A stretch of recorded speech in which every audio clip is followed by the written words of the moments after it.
Hello, everyone, and welcome once again to the Football Goons podcast.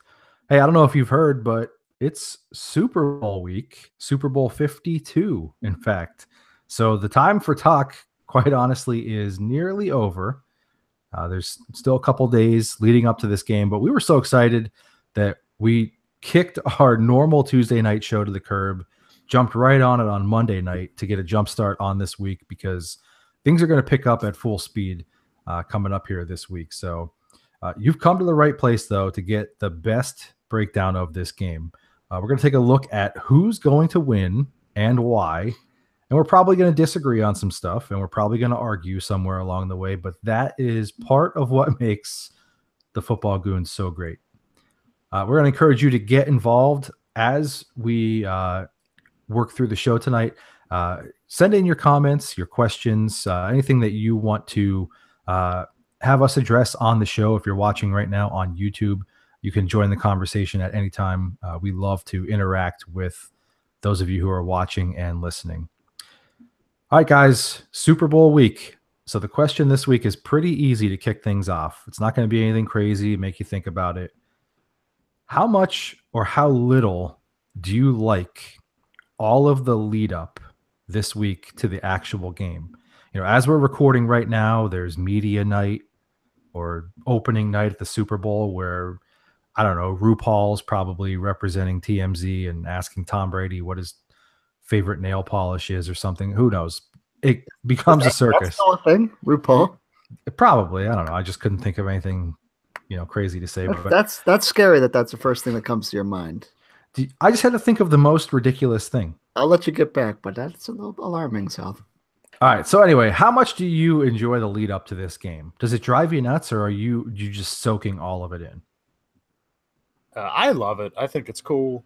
It kind of goes to the whole, players and teams want to say it's just another game, and everyone in the world knows it's not just another game. I mean, my wife's excited to watch this game. That should say enough about how it's not every other game, because she's never excited to watch the football game. I mean, it's her opportunity to have a nice, solid Sunday afternoon nap while I'm watching the games. So, it's different in a really great way, in a special way. And I thought maybe with my squad being in it for the first time in 13 years, it was going to sort of irritate me. And I was sort of joking with you guys yesterday, like, I'm still not to the place where Sunday needs to hurry up and get here. I'm enjoying this. This is fun. Yeah. It's fun every year because you get an opportunity to watch these guys answer questions that don't always have the answer. We're on to Cincinnati. You get into the personality of some of these players, and they're talking to guys. You always hear from Belichick and Brady every week, but like right now, I'm looking at Dan Amendola on the screen. That's not a weekly press conference, so it's cool to hear him. So is he still wearing the sombrero? No, the sombrero is off. He's going with the homeless man beanie right now. Nice. So, it's just neat to see that stuff. And then with my team being in it, it's a constant reminder of the special season that we just had. So, I don't know. I like it all. That being said, by Thursday, I'm going to be like, hey, let's go. I find it weird, but like I'm that guy who, like, this is the last football game we're going to watch for the year, and I still want it to get here like now. You know what I mean? Like, and it has nothing to do with like the festivities being fun or not fun. Although, as a Jets fan, I'm really done watching Bill Belichick and Tom Brady Super Bowl press conferences, so I could do without that.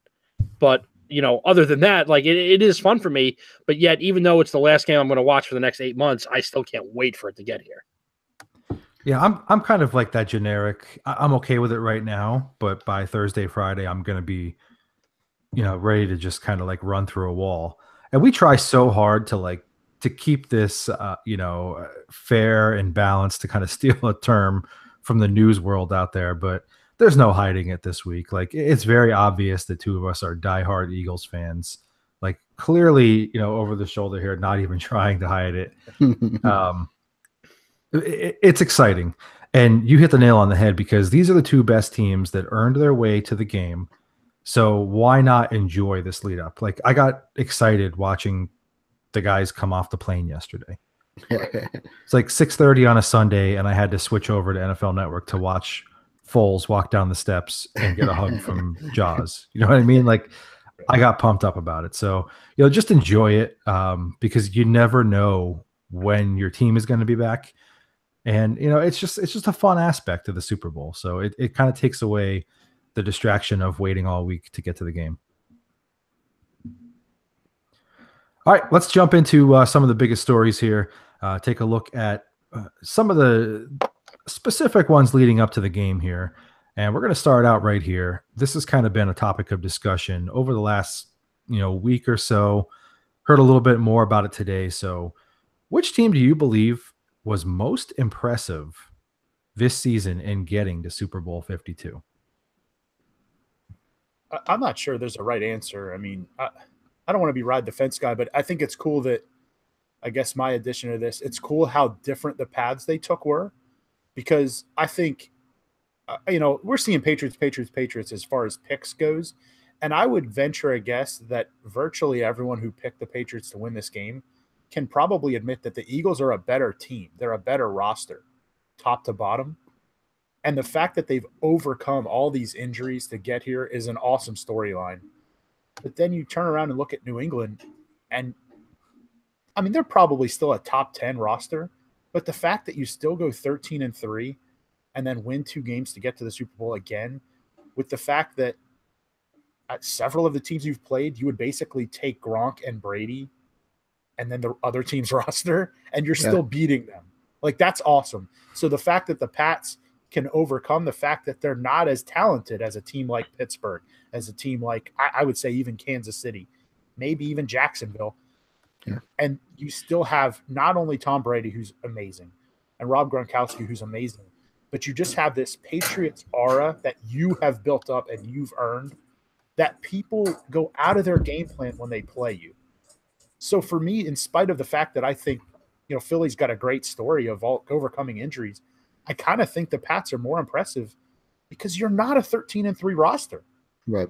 And yet, who here is surprised they went 13-3 and they're here again? I'm not. You know what? Like, I've said this numerous times over the last several years. The Patriots are never other than 07 or 08 when they went 6-0. The Patriots are never the better roster. They aren't. They're very, very, very rarely the better roster. So they are, however, the best team every year. Right. And there is a difference. There's a difference between having the most talented guys and having the best guys. Like I say, we talk about this all the time when we're talking about Bill Belichick. He never goes out and gets the big flashy names. He gets the guys that are going to do what he wants them to do. And they're probably going to do it better than anybody else could do it, but they're definitely not the most talented players, or, and they're not the most talented team. I actually went with the exact opposite answer, not to be a Patriots hater at this point, but I actually said it's more impressive for the Eagles because we expected the Patriots to be here. And sometimes that's harder. You're right.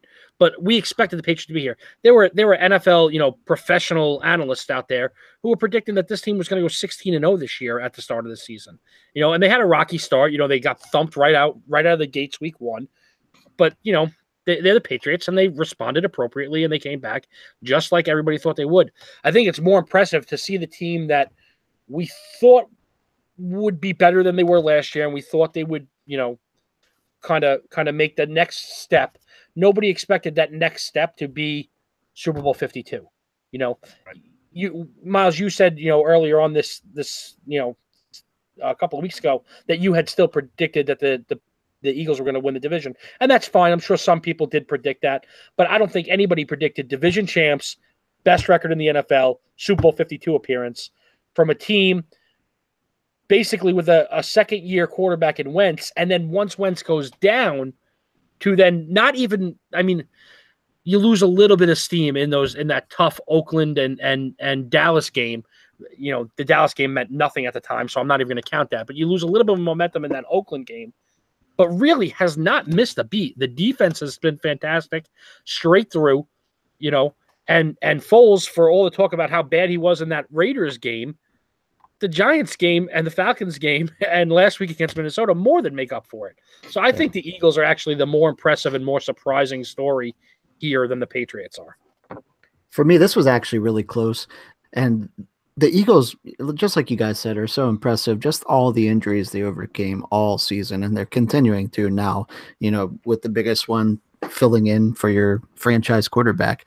But I ended up on the Patriots because we can say about how much the Eagles had to replace guys. The Patriots didn't start out with much to begin with. They just weren't that good of a roster to begin with. They didn't have to overcome injuries, but what they had, they just didn't have even close what Philly had to work with, even as far as Philly's backups. That's why Philly's where they are now. So I landed on them for most of the same reasons Miles said, that basically it was Brady and Gronk, and that's it. Yeah, I mean, honestly, I think it's Patriots because if you look at the turnover that their team had, basically even just from last year to this year, it's incredible that they're back every year where they are. It speaks more to the culture of that team. And I know, like, we overuse the term culture in football so much, but it's really true with them because guys come in, they buy in to the program, they buy into the message, they buy into what's happening, and they execute it. So any other organization, when you have as much turnover from year to year, whether it's your coaching staff, your front office people, just the depth of your roster, it's not going to hold up like this over time. And it's just every single year, it just rolls over and they're just competitive again. So for that reason alone, I think that I would go with the Patriots because, probably the other coming into this thing, elite team in the league that we were thinking about, at least from New England's perspective, was going to be Pittsburgh. Now they didn't end up facing them in the playoffs, but I mean, they were going to have to be special to beat them. And I don't think anybody is going to doubt that they probably would have beaten them in New England this year. So, and that just speaks to just how successfully they turn this thing over year after year. With that in mind, my next question is this: with so much turnover expected among this Patriots staff, Tom Brady getting another year older, this whole story about Belichick maybe just, not being totally bought in anymore. Is there any way that this could kind of be the last hurrah for the Pats dynasty? I hope that it can, but I will never, ever, ever bet against Tom and BB. You can't. You'd be stupid to. I wrote a cheesy little joke about how I'd rather bet on Shaq to make a free throw. And it's like, it's 100% a realistic thing that if I had to give you a choice of Shaq making a free throw or this being the last year of the Belichick and Brady dynasty, every single person in this room would take Shaq. That's just such a hard thing to predict. I mean, several years in a row, we've probably said, hey, this might be it. Hey, this might be it. Hey, this might, they keep doing it. And it hasn't really mattered who else is there. I don't really know their cap situation, yada, yada, yada. I don't know what they're really losing. It doesn't matter. Next year. I mean, they're losing both coordinators, but that's happened before and been fine.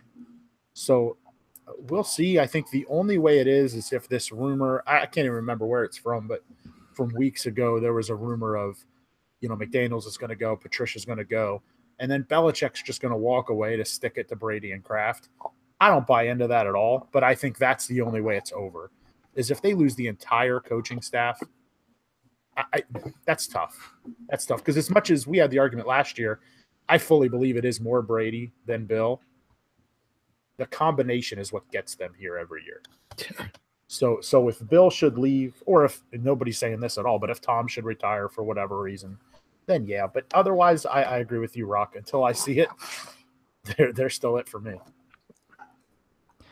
I think it actually might be. And this is why I say that, because I feel like for as great as Tom Brady played this year, you saw that there were elements of the team around him that didn't quite take care of him the way that we've become accustomed to.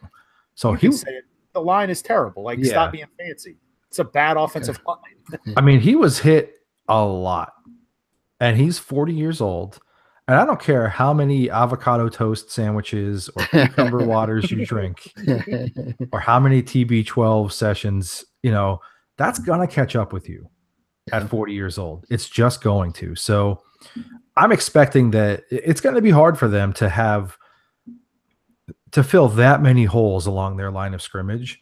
And you're seeing like all these different teams now where they're young and up and coming, and they're just dominant up front. So I just don't think that bodes well for Brady. So I think that you're going to slowly start to see that, they're going to start getting into the playoffs and maybe losing. And I don't know, maybe it's just a pipe dream for me, but it just feels like based on what I saw this year, time is starting to catch up with Tom Brady. Why? Because they lost 3 games? He didn't have the type of season he's had, though. No, and he got knocked around a lot. I agree. He had a good enough season to go 13-3 and make it to the Super Bowl, though. That's really what it comes down to. Lead the league in passing yards. Yeah, I don't see any reason. I don't see any reason why this would be. Like, I just can't. Unless those 2 things happen. Maybe one of the 2. If Brady leaves, obviously it's over. But if Bill leaves, maybe. But I don't see any reason that either one of them do. I think it's all drama, made up, artificial drama, and I think they're back again next year. And I think on top of everything, who's challenging them in that division still? Yeah. I think all 3 teams are better than they've been during this reign. Sure. The Jets surprised this year and have the pick and have a bunch of cap room. So who knows? Buffalo, wild card team. Miami was a wild card team last year and probably only fell off this year because you went from Tannehill to Jay Cutler. So the division's better, but are any of the 3 of them within striking distance? Probably not. Not so 13-3. You're still the inside track to home field. Mm-hmm. All right. Well, hey, we're a little bit differing on that, but that's the beauty of this thing is that we get 4 unique opinions on it, and you're going to get all of them. So we're going to see how that unfolds over the offseason here. Let's flip it over to the Eagles side of the discussion here. Logic tells you that the Eagles are building something special themselves here.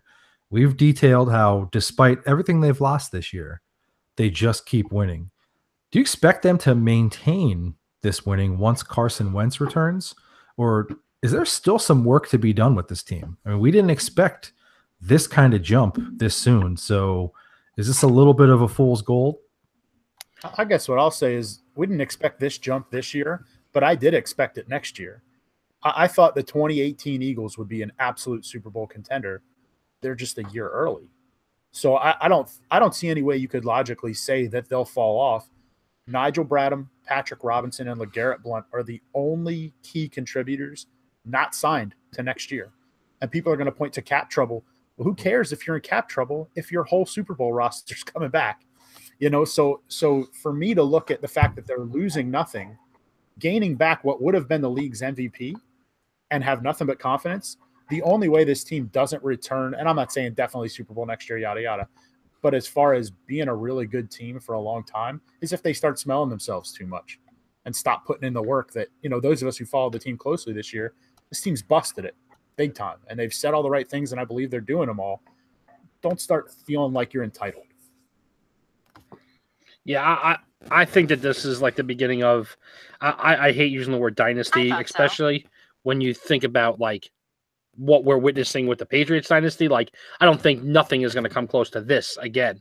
But at the same time, I think that this is the beginning of this little like Philly NFC East dominance that we saw in the early 2000s that we haven't seen in the NFC East for a while.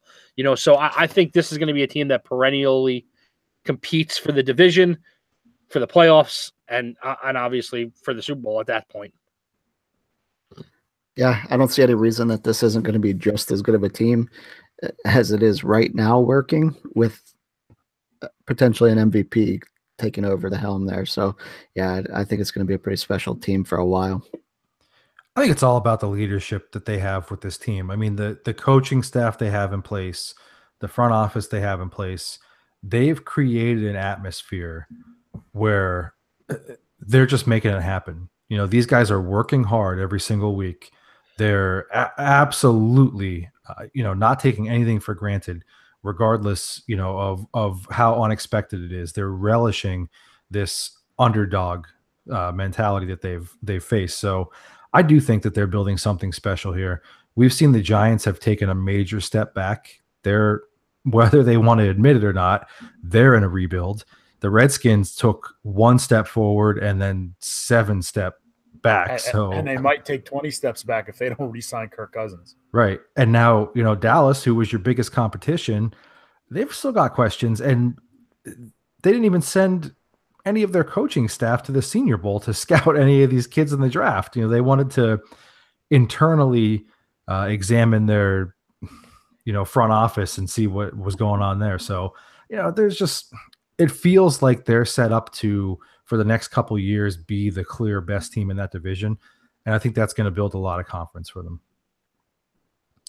All right, talking specifically about the game here, Rob Gronkowski, believe it or not, has only been healthy to play in one Super Bowl in his career thus far. It was the win over the Seahawks. How important is his health going to be in this game? And do you expect any lingering issues from his concussion? I think it's a weird question because, you say how critical he is. And of course, he's incredible.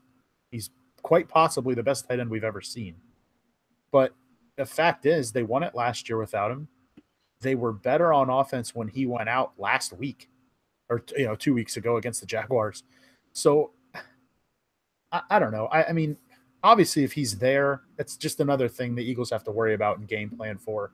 And I'm certainly not saying they're a better team without him, but we did just watch them play better without him. So as far as it being critical to their ability to win, no, I'm not buying that. But it's definitely a tough matchup for the Eagles or any team. As far as the issues from his concussion, I think if he's cleared, he's good. But that's not to say he doesn't take a shot and, he's gone. So, the Eagles aren't a cheap team to do that kind of thing. But also, you're not talking about not gang tackling this guy. And it's not the worst team. It's still football. We're probably not trying to ride him out of bounds. Let's take him to the ground and see what happens. So, I don't know that he'll play too much into the win or the loss, but if you're the Patriots, of course you'd rather him be there. Yeah. Honestly, I think the Patriots are, how do I say this? So I think if he's there, it's fine. And if he's not there, it's fine. Right. I think the only real issue is if he's a go and they prepare to use him, and then something happens where he leaves the game and now they have to adjust and make that monumental adjustment mid-game. That's where it would hurt them more than anything. I think they're fully prepared to play without Gronk because they're fully prepared to play without anybody on their roster not named Tom Brady. It's just the way they are.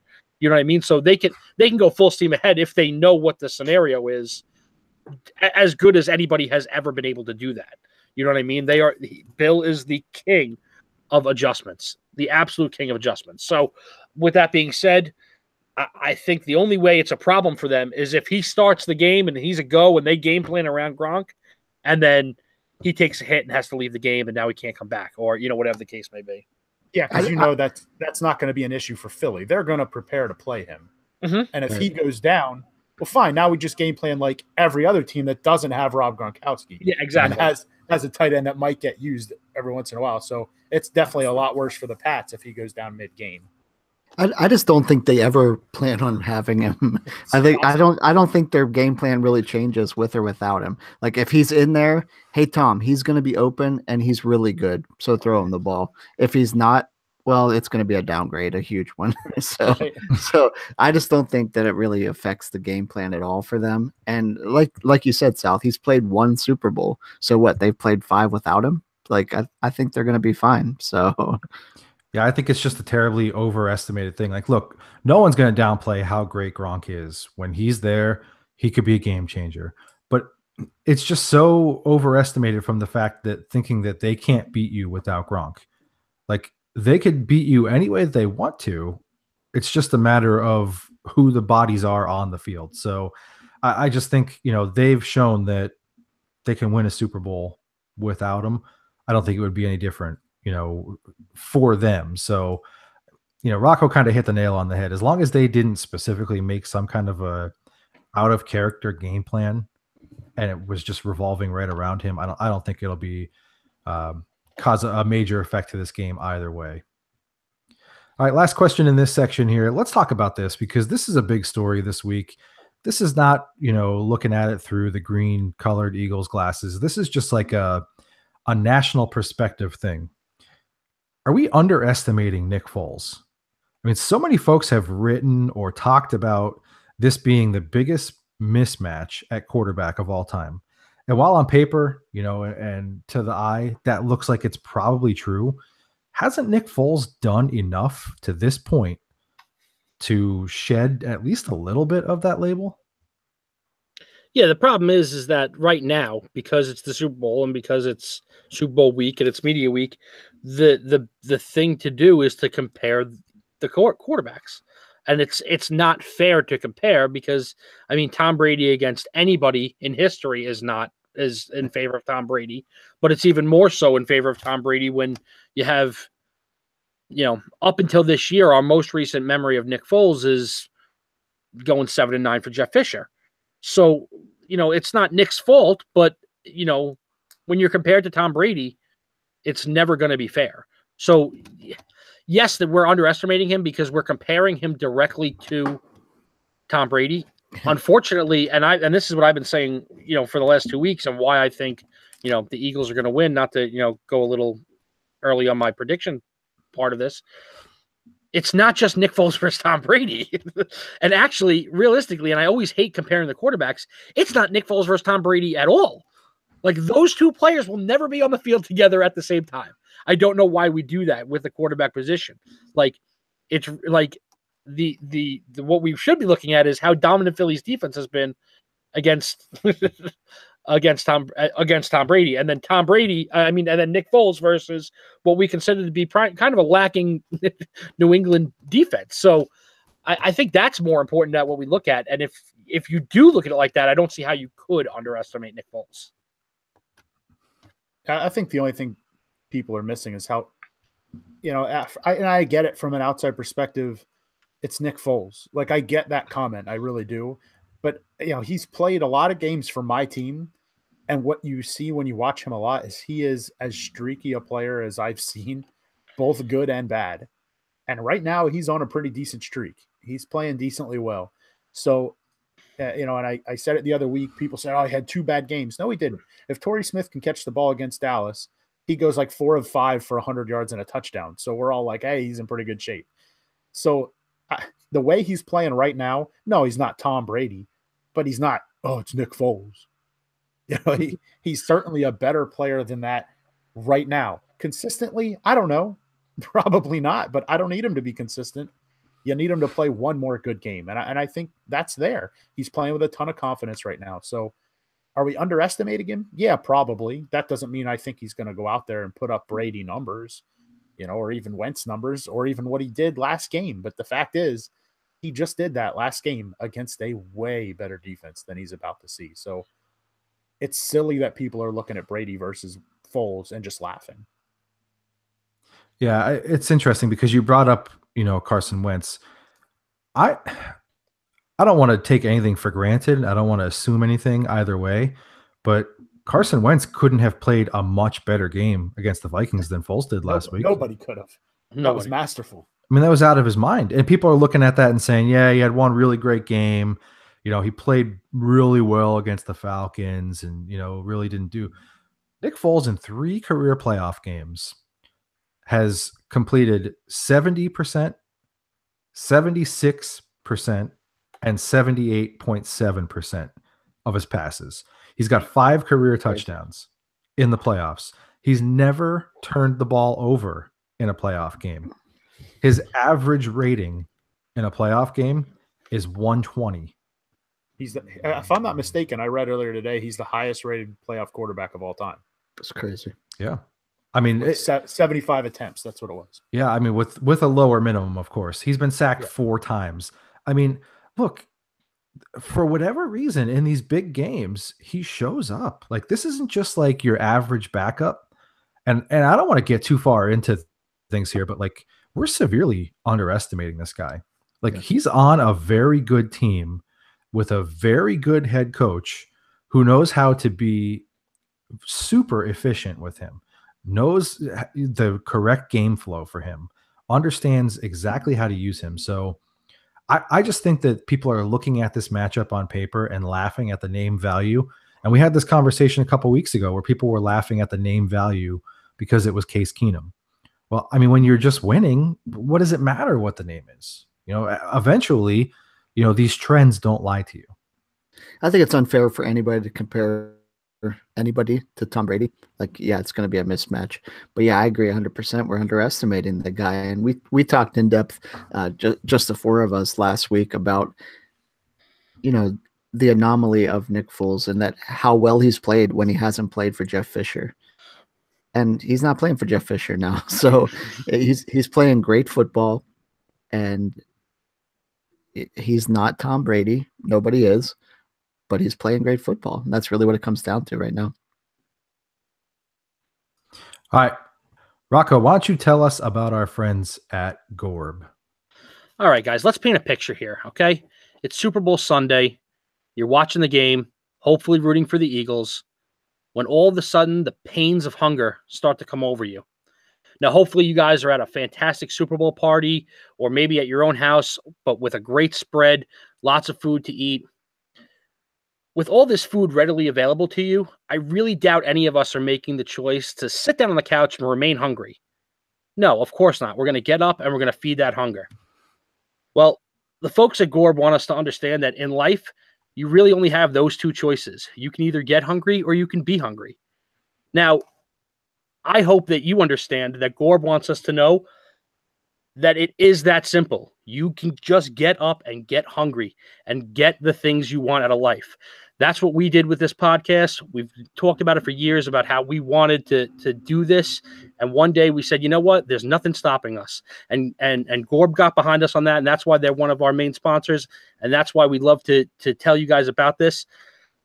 You guys should not be walking through life hungry for the things that you want, because they're right there ready for your taking. So go out and grab them. Get behind the social media movement. Visit our sponsor, Gorb, at GHORBH.com. While you're there, check out all the fantastic things you can wear, comfortable. You guys have seen us wear them week in and week out. We wear it not just because they're our sponsor, but because the stuff is comfortable. It fits and it looks good. So check them out, GHORBH.com, Gorb.com. Go check them out. All right, it's time to break down this weekend. All right, we're going to start off, tread lightly into it here. Start off with some NFL honors talk. NFL honors is Saturday night. We're expecting to get some award announcements.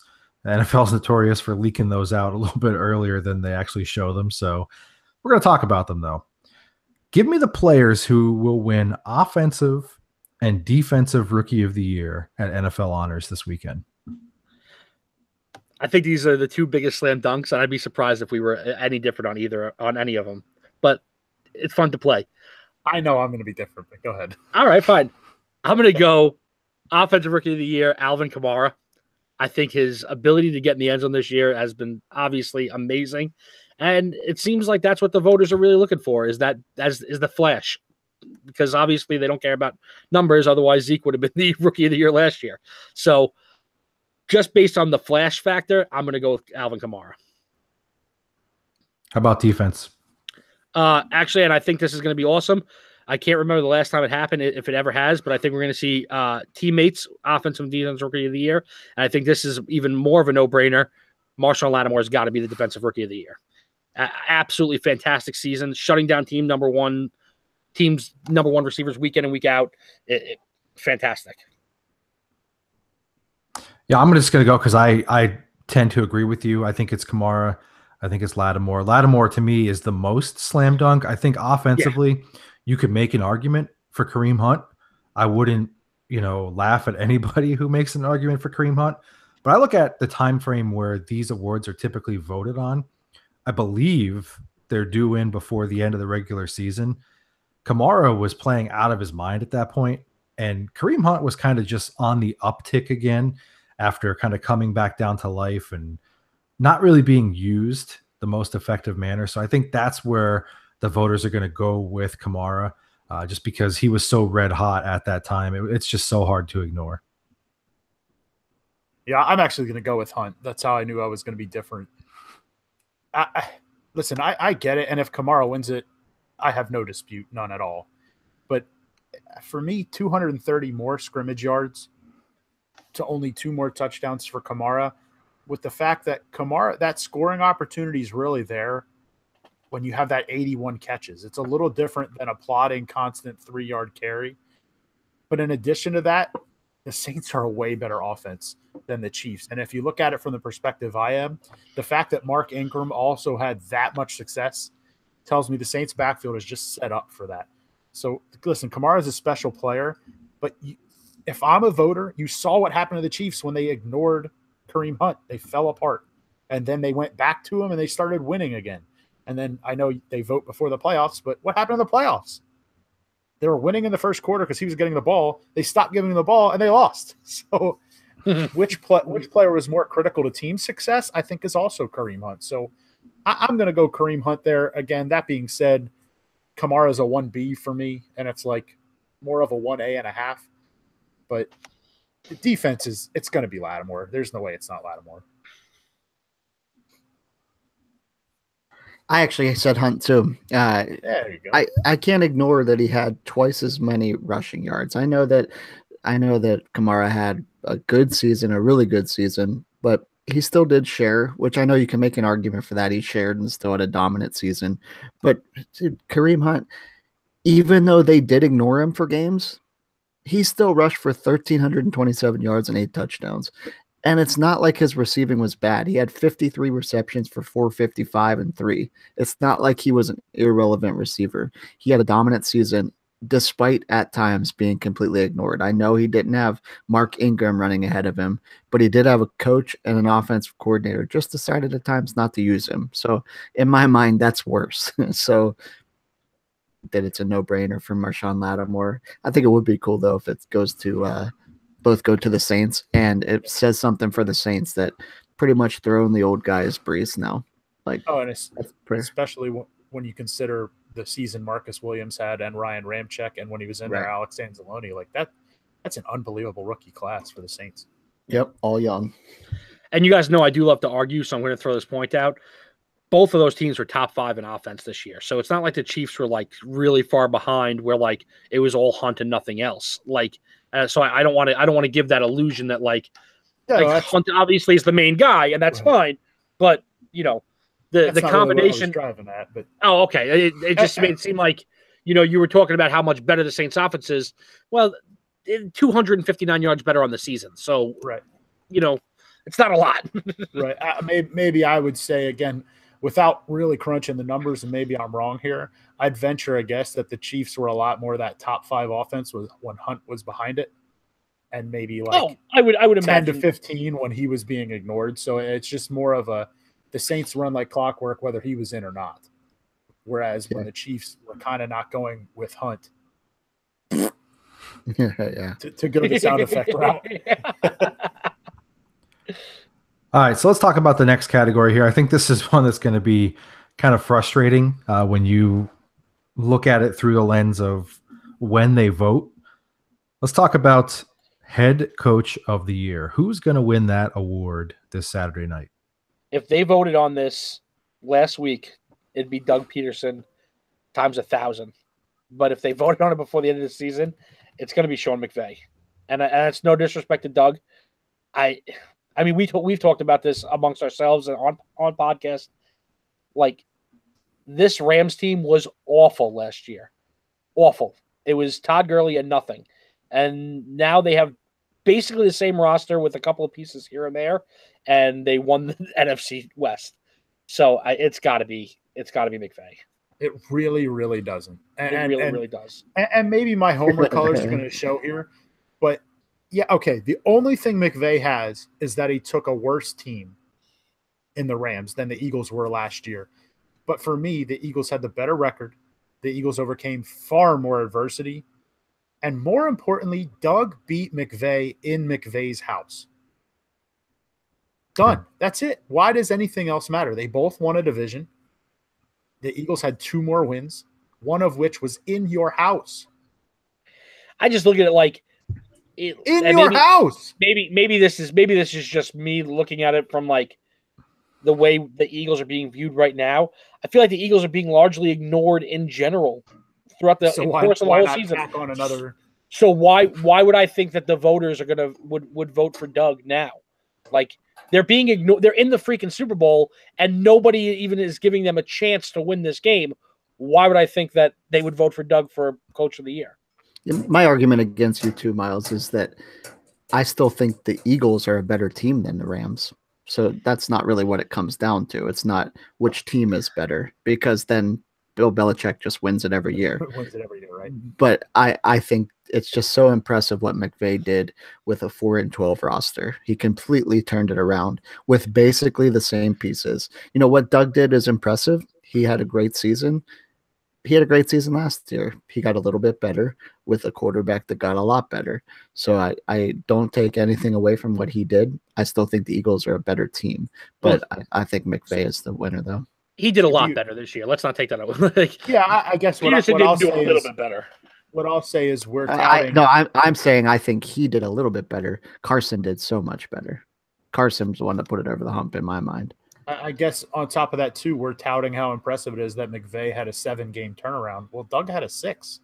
Yeah. I mean, it's not like, they weren't 4-12, but they also went 13-3 and essentially 13-2 before you stopped trying against the Cowboys week 17. So again, it's kind of like I said with Kamara. McVay has a great case, and if he wins it, I get it. But it's homer colors. I watch these games, and I know how much Doug meant to this team. Yeah, to me, I would only give Doug the nod because of how much he had to juggle just guys going out. And I know coaches do that every week, but like we're talking about like Hall of Famers, league MVP, like the best player preseason on your offense goes down. I think they went through probably 3 middle linebackers this season. So, I mean, like just the juggling effect and the fact that the team really didn't miss a beat. They had an ugly game against Oakland. Great. You know what I mean? Like they had a rough defensive showing against the Giants. Great. They played for half a quarter against Dallas. Other than those things, I mean, it's really hard. And I get what everyone's saying about McVay. It's super impressive. I just look at that a little bit differently because I feel like at least everybody in this room, we kind of had the feeling like Goff was going to take that next step even before we knew who was going to coach that team. We saw glimpses of it last year. Deal, this is the conversation we've had. You sent Miles a text while watching a Rams game last year and said, this guy's going to be real good. Like you just noticed things. So all he needed was not Jeff Fisher. Yeah. Yeah. So I mean, like our boy Nick Foles or Case Keenum. I can't get overly fill in the blank. Yeah, I can't get overly heated about either one of those guys. The thing that really is annoying me is that in a lot of mock balloting, I saw Mike Zimmer as the number 2 guy behind McVay. And I don't know. I guess like Deal and I didn't give them a lot of credit preseason, but a lot of people were on the Vikings. Like that was a good roster. They made some good moves. I get what they had to deal with at the quarterback position, but he is not a coach of the year. I just feel like they were supposed to be a playoff team for most people. They did it. Like that was kind of the expectation. They overachieved, but nowhere near the level of the Rams or the Eagles. Right. So, but we'll see how it works out. But I couldn't be mad about McVay or Peterson getting it. So I agree. All right. The big one here, we're going to skip over the offensive and defensive player of the year because they kind of give that out to whatever quarterback they like the most anyway. Who is going to win the NFL MVP this Saturday night? I got to tell you, I think it's going to be Todd Gurley. I just do. I mean, Wentz was a slam dunk until he went down. Again, the homer color shining. I still think he should get it because he was the best player this year. I mean, the fact that he missed 3 games, he didn't miss 8, but I think, and I think the case against Brady is, and I know he led the league in passing, but it still wasn't the same Brady we've seen in past years that he didn't win it. But I think maybe the biggest reason I won't go McVay for coach of the year is because all he did was realize Todd Gurley is the most talented player in the league. Let me get him the ball a lot. And Gurley blew up. The season he had was unreal. The team success is there. There's zero doubt that the team success was there because of his play. nobody. I just, and I know I'm wrong because they're gonna give it to a quarterback because that's welcome to the NFL. But I just, for me, if it's not Wentz, the best player in the league that played all his team's games was Todd Gurley, hands down. I agree with Miles. It should be Wentz, but because he missed 3 games, the media is not going to do that. So it should be Todd Gurley, but the media is not going to do that either. It's going to be Tom Brady because he's Tom Brady. He went 13-3. He led the league in passing yards. He had 30 touchdown passes again this season. And no, it's not a Tom Brady season, but he's Tom Brady. And they don't care about Tom Brady seasons. They care that he's Tom Brady. Like, if he has the best record and he's anywhere near the top of the league in passing statistics, it's going to be Tom Brady. The only chance we had of it not being Tom was having Carson finish the season, and potentially he wouldn't have caught him in yards, but he would have probably had. He'd have thrown 40 touchdowns. I was going to say let's give him Nick's 7 touchdowns, and now he's at 40. So that's 41. Yeah. So and what's telling there is, it's not Carson has no shot because this is an Associated Press award, and their All-Pro team was Tom Brady on the first team and Carson on the second. So why in the world would you put Carson on the second team and then give him the MVP? MVP. So it's definitely Tom or Todd. There's no other way. My argument also for that, I guess I'm just going to argue with you tonight, Miles. Why not? Right? Is that it's not fair to compare what has Tom Brady done in the past. It's what's he done right now, because it's MVP right now, not is this Tom Brady's best season. And it was a down year for quarterbacks across the board this year. It was just a weird year. But we just talked about it in depth a couple of minutes ago. This team is Tom Brady and Gronk. And if it wasn't Gronk, we would be saying this team is Tom Brady. It doesn't matter who else it is. And fill in a name, pick somebody. It could be one of us. It doesn't matter. It's Tom Brady's team, and he had another great season. Yeah, it's going to be Tom Brady here because, it's a combination of all the things that you guys said. Miles said this is a quarterback award. The NFL, they're not really going to back off that. The voters are not going to back off of that. Rocco brought up a good point, about how the things that typically should happen in these votes don't happen. We don't throw those different elements into the ring.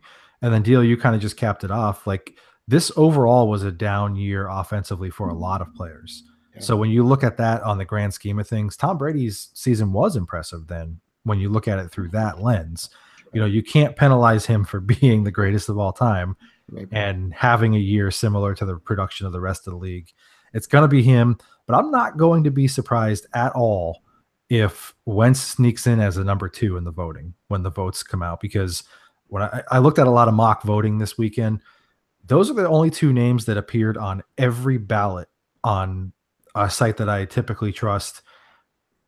Every voter on the ballots had those 2 names. So Todd Gurley was missing from a ballot. I don't know if that person was drinking when they filled it out. I don't know what the story was there, but I think those are your top 3 in some order, but I think ultimately Brady's going to win the award, kind of by default. It was Todd Gurley, and he didn't want to vote for himself. Yeah, it probably was. He's a good dude. All right, let's talk about the game here specifically. Not giving away any winners yet here. What's the one thing that the Philadelphia Eagles have to do in order to beat the Patriots? Not be in awe. I mean, and I mean both of the game and of the opponent. I mean, you saw the Giants were not scared of the Patriots in either game, and they beat them both times. And then you came out, and I don't know that Seattle was, and they certainly weren't scared of the game because they had just won it. But nonetheless, you let the moment get the best of you if you're Pete Carroll. And then last year, Atlanta let the moment be too big for them. They got a huge lead and then just let it sink in that they were going to win. And they stopped playing football. We said earlier the Eagles are the better team here. They don't have the best player in the game, but they're the better team. So if they just play it like it's Sunday, play it like you're playing Team X, not Super Bowl champion Patriots, I think they win. I think the most important thing every time you face Tom Brady, in order to beat Tom Brady, is to get pressure on Tom Brady. Pressure up the middle, not from the outsides, because they're good at that. It's got to be in his face. It's got to be right in front of him. He's got to force throws. He's got to throw balls away that he doesn't want to throw. That's the only way you can really beat him. Like, you have to get pressure up the middle. Now, I think Philadelphia is built to do that. So I think that plays very well for them. But yeah, you have to do it if you're going to beat Tom Brady. I think for me, the biggest thing is this is a team who has rotated their defensive front all season long. I don't think you're going to have that opportunity in this game. So you've got to be prepared.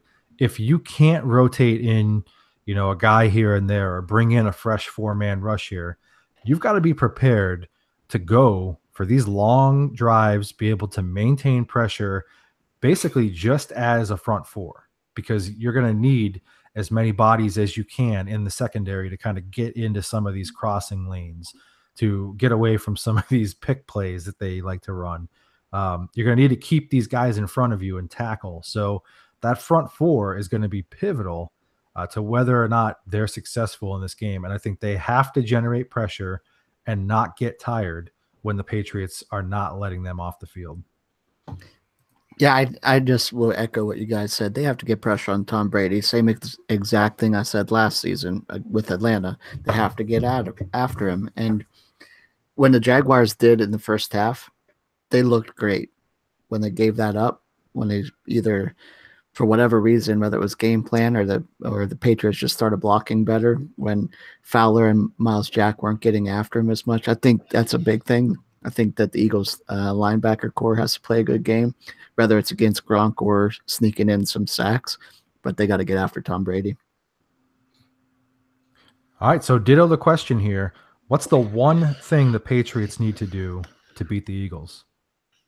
They need to win the time of possession battle. And I know that seems like silly talking about Tom Brady, but like the one thing that could really kill them is if the Eagles, run the ball, keep Tom off the field.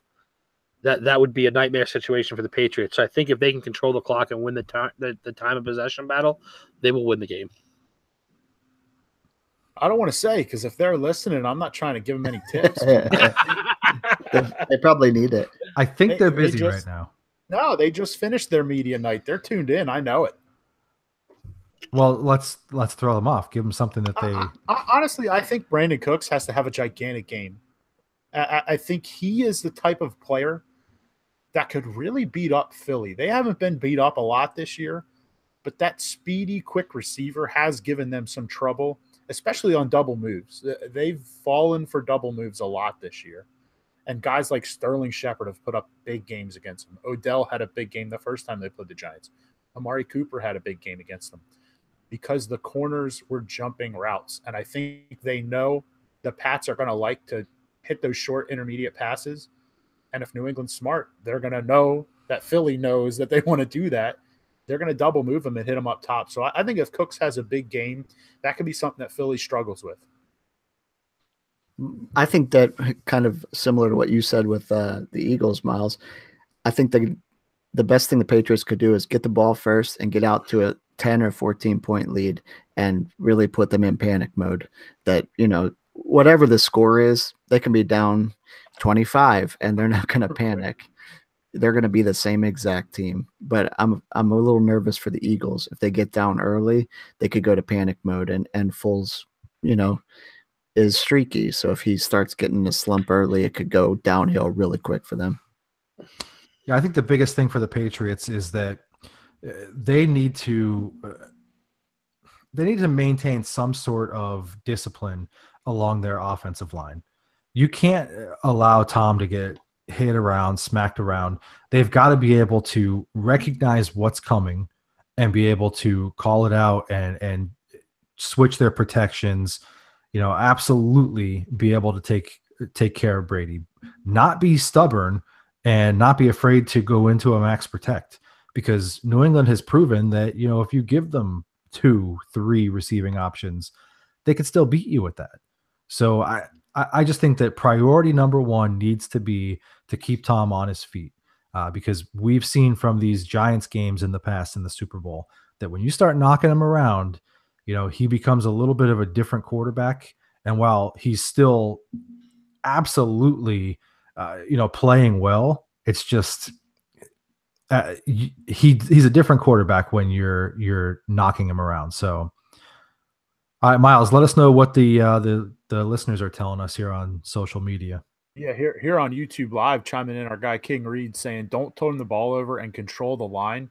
And he didn't specify which team, but I don't think it matters. That's critical, right, for both teams. I mean, I'm assuming he's going towards Philly because controlling the line, I think, is more along the lines of what they're built to do. But you look at the start for Minnesota last week. They score a touchdown on the first drive, and then they stop the Eagles immediately. What turns that game around? A pick six. And then the Eagles blood in the water. You had 4 turnovers in the game. And what has Philly not done this postseason? Turn the ball over, and they're 2-0. So I think for either team, man, take care of the ball. It's that old cliche. Every drive needs to end in a kick. If it's a field goal or extra point, awesome. If it's a punt, we're good here. End every drive with a kick, and you're going to be all right. Yeah. All right, guys, it is that time. We are going to pick this game. The only thing I'm going to say is do not give us a specific MVP at this point. That's how we're going to close things out. But who's going to win Super Bowl 52? And you could let us know how you feel this game plays out over the course of the game as well. I'm jumping in first because I want to. I've watched football for a long time, as we all have, but more specifically, I've watched my team for a long time, and I've watched them be really good a lot of years. When I watched them good early in the 2000s, and the feeling I get this year are completely different. I think the way this team is built, there's some veterans who have done this before. They actually have 7 players on the roster that have already won a Super Bowl. And I don't think, and obviously that's different. The Patriots probably have more than 7 guys on their roster who have won a Super Bowl because they did it 12 months ago. All right, but my point there is you're not going to get this fresh face, no idea what to expect kind of feeling because they've been really clear for a couple of weeks. They've had these vets, Malcolm Jenkins, Chris Long, LeGarrette Blount, Corey Graham, Torrey Smith, talking to this team saying, hey, this is what it's like. This is what it feels like. These are the types of things you have to do all week. So I think they're as prepared as kind of a young team can be. But beyond all of that, the way they play is exactly what King Reed just said. Controlling the line of scrimmage. They've got the most underrated line in the league. I generally don't prescribe to Pro Football Focus, but they voted them the #1 offensive line in the NFL. So I prescribed to that one. And then, South, you just talked about the defensive line rotation. Your backup defensive line is Chris Long, Derek Barnett, and then you're rotating your tackles that are nasty too. When you can give Vinny Curry and Brandon Graham the rest and bring in 2 first-round picks, you're doing okay there. I think they have exactly what it takes to pressure Tom Brady, like Rocco said, right up the gut. You have an all-pro defensive tackle, and that's not Timmy Jernigan. Are you kidding me? So as long as the secondary keeps things in front of them, the confidence Nick Foles playing with, the running game Philly can bring to keep the Patriots offense off of the field. I said this before the NFC Championship, and I'm rolling with it again. I don't think this game's close. I think the Eagles win this one 31-10. I hope that we're done seeing Tom Brady holding Lombardi's trophy. I really do. And I think we are. I think this is the game. Listen, it's been said for years and years and years and decades, and since football's inception, you win at the line of scrimmage on offense and on defense. And the Eagles are better on both sides, offensive and defensive line. Now, I know you have to account for Brady, but I said the way you do that is pressure up the middle. The Eagles can do that. I don't think it's close, but I think that it's not a blowout, as bad of a blowout as Miles said. I like 27-17. I think 10 points. Honestly, I think anything closer than that, and the Patriots are going to take it. I don't think the Eagles can win a close game against Tom Brady. I don't think anybody can win a close game against Tom Brady. I think the Eagles have to get out to like a 27, 7 lead, and then just play defense. Don't forget to play defense like the Falcons did last year. Play the game you've played all year long, control the line of scrimmage, and the Eagles will come out with a victory. Yeah, so I'm gonna go here next because I'm kind of on this same train, and I just feel like ultimately, this game is going to come down to the line of scrimmage. And I talked about this a couple weeks ago when we first got into the playoffs. And when you look at this game, at least on paper, and I know that Belichick is like the master, and Matt Patricia, they've done a great job. You know, McDaniels, they've always done a great job of in big games disguising this issue. I just don't know that this is the team that you can disguise your issues against. There's just too much depth there. And that's really been the overwhelming factor all season for teams when they played against the Eagles. And it's kind of ironic to me that, like, for as many times as the Patriots have been in the Super Bowl, there's never been a greater than 4-point differential in regulation at the end of a game for the Patriots. And the Eagles went into this as 5.5-point underdogs. I don't know. There's just something very weird about it. There's something special happening with this Eagles team. Watching them for years and years and years, you just kind of expect a collapse, and that's really it's just not happening.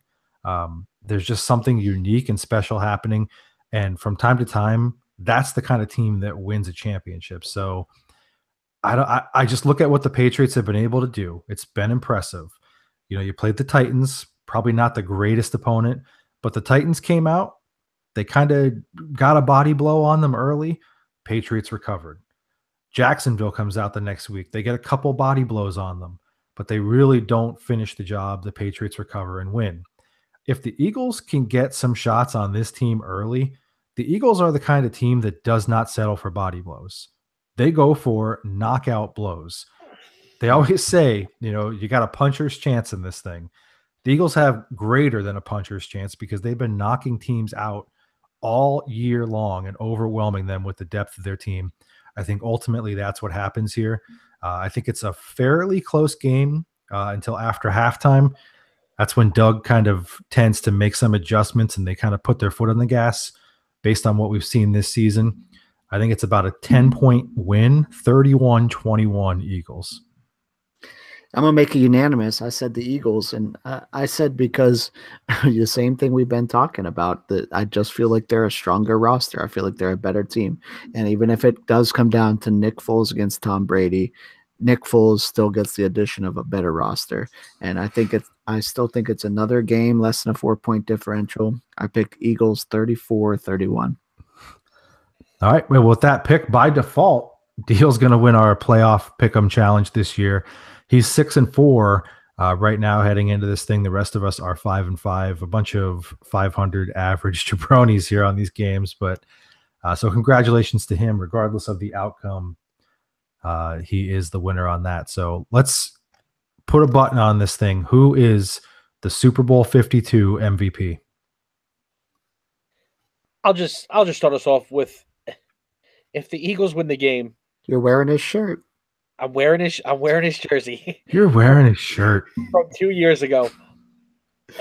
Listen, if the Eagles win this game and it's not won on a defensive touchdown at the last minute, it's going to be Nick Foles, because all the talk is going to be about how Nick Foles controlled the game, how Nick Foles didn't turn the ball over, how Nick Foles allowed this team to just continue with what they've been doing. This is a quarterback award too, unless something astronomical happens. So it's Nick Foles. I'll actually disagree with you. Above any other award, they have been willing to give this to a non-quarterback. Yeah. If the guy was as big a difference maker as my prediction of 8 catches for 145 yards and 2 touchdowns out of Alshon Jeffrey. He's playing out of his mind. He destroyed Xavier Rhodes, as I predicted last week. He's playing like a man that can't be covered. And I don't think that's the type of receiver is, don't get me wrong, but it's the way he's playing right now. He's playing like he wants this more than anything. As soon as Chicago is going to not sign him, he said he was going to win the Super Bowl. That was before he was an Eagle. He didn't know who he was going to play for. He said, I'm winning the Super Bowl this year. He's playing like a guy who's trying to fulfill that. And I really think he's going to get it done this week. That being said, I don't care which of the 53 guys on that roster it is. I don't care if it's Camus Grugier Hill. as long as an Eagle wins MVP, I'm going to be in a pretty good mood on Sunday. Yeah, I'll actually disagree with one of the things you said there. I think that is the receiver he is. I just think that for the 17 games, it didn't really click this year for some reason. But I'm terrified of Alshon Jeffrey next season because this is the receiver he is. He is uncoverable. He was uncoverable when Smoking Jay was throwing him the ball. So I think he's going to be all right when Carson's throwing him the ball. But uncoverable at South Carolina. Yeah, right, exactly. For his whole life, you could just say his whole life. But I agreed with Rocco. I said Nick Foles. I think that it comes down to he plays another stellar game, and when you look at it from the outside, you're like, we can't not give it to Nick Foles if the Eagles win the Super Bowl here. I picked him to go 284 yards, 3 touchdowns, and I have him throwing his first ever interception in the playoffs. But this is going to be a good one for you. I have him also getting his first ever rushing touchdown of the playoffs. It's going to happen on a busted play, 4 total touchdowns. That might run out the clock of whatever quarter they're in. Yeah. from the 4. That might run out the fourth quarter if the play takes place in the third. That might run out the fourth quarter if it's right after halftime. It's like, just keep running, Nick. All right. Well, listen, in the history of this award, 28 quarterbacks have won, 6 running backs, 6 wide receivers, and then a variety of different positions here. Only 3 times has a true defensive lineman won the Super Bowl MVP award. It's going to happen again in Super Bowl 52. The MVP of this game is going to be Brandon Graham, to uphold the rich history of Michigan men who win Super Bowl MVP. All right. Look, Brandon Graham has quietly had an excellent season this year.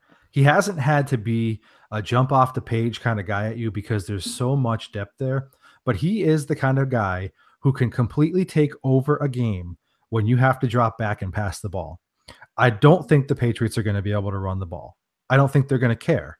They're going to drop back and throw the ball. That means that this line is going to be able to pin their ears back and get after Tom Brady. I like Brandon Graham for 3 quarterback sacks in this game. I like him to have 5 hurries in this game.